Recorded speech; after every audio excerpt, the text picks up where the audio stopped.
Sister brother, நம்மை அநேக கண்கள் பார்த்து கொண்டிருக்கிறது.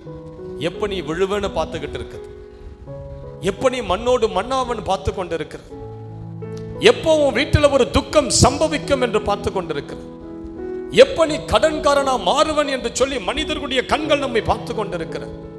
உன் வீட்டில் எப்போது இழப்புகள் வரும், எப்பொழுது நீ அவமானம் அடைவாய், எப்பொழுது உன்னுடைய வீடு உன் பொருட்கள் எல்லாம் அழிந்து நாசமாக, உன் பிள்ளைகள் நிமித்தம் எப்பொழுது உனக்கு அவமானம் ஏற்படும் என்று சொல்லி உன்னை சுற்றிலும் இருக்கிற மனிதர்களுடைய கண்கள் எல்லாம் உன்னை நோக்கி கொண்டு இருக்கிறது.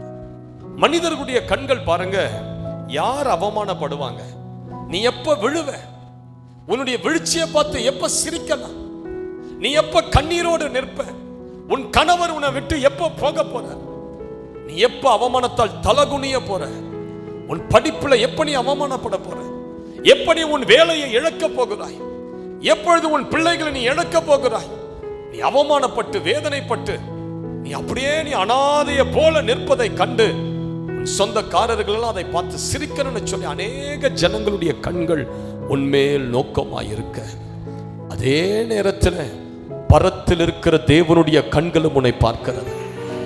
அந்த கண்கள் உன்மேல் எதற்காக நோக்கமாயிருக்கிறது?